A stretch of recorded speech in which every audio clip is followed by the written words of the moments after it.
Gonna take a few quiet moments here while everybody's gone to sing and play for you and share a devotion.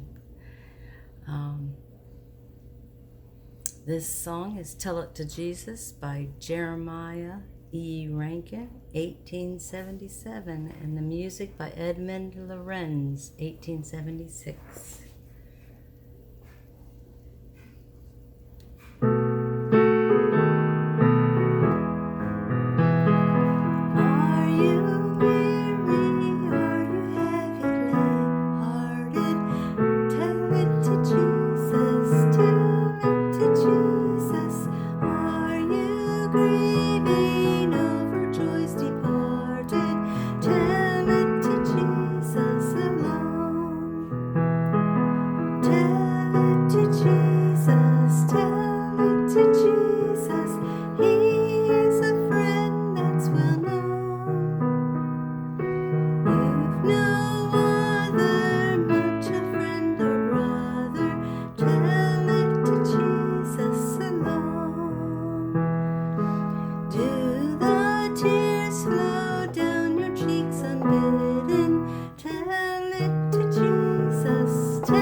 This year I have been doing a series of devotions on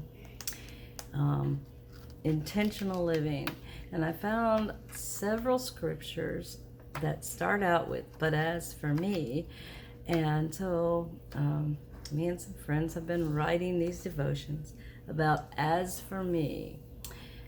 This one is on the second part of Psalm 41.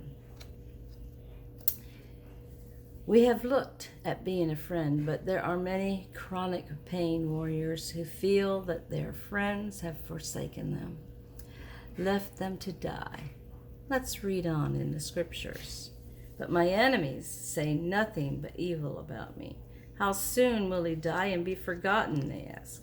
They visit me as if they were my friends, but all the while they gather gossip, and when they leave, they spread it everywhere. All who hate me whisper about me, imagining the worst. He has some fatal disease, they say. He will never get out of that bed. Even my best friend, the one whom I trusted completely, the one who shared my food, has turned against me. When I was first struck with chronic pain, friends came to my side to support my family and me. But as the days dragged into months and years, fewer and fewer came to our aid. Very few asked about my health and how the family was getting along. In fact, the grumbling began about why I wasn't pulling my weight on in other areas of my life that used to be quite involved in. It was not just true for me, but for my husband as well. The church he pastored began to grumble about he preached, or that he wasn't available to the people. He may have struggled in his preaching, but he was always available to the congregation, not just not at the office. He now worked from home, which the board had agreed would be okay. They didn't question him about how we were doing. They only accused him of being unable to fill his duties. It finally came to a head when a few campaigned behind his back to oust him from ministry. This ended up causing him to take an early retirement.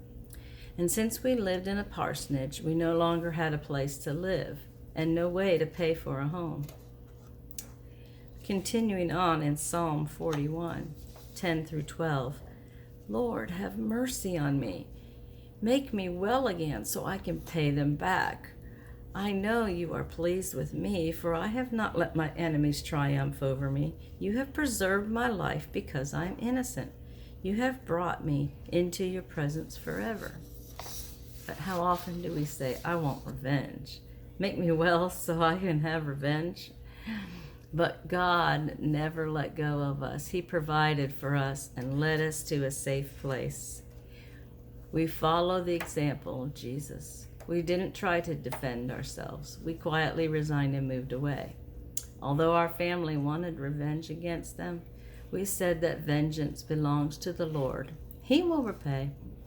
We knew we were innocent and had been faithful to God in everything. It's hard to walk away when you feel so hurt and deeply betrayed, but with God's help, we were able to do it. God preserved our lives, and now, 7 years later, He is still on the throne, and we serve Him in new ways that we would not have thought of before. Indeed, as for me, you uphold me because of my integrity. You allow me permanent access to your presence. The Lord God of Israel deserves praise in the future and forevermore. We agree. We agree. Thank you for listening in with me today. I hope you have a great week, and we will see you again.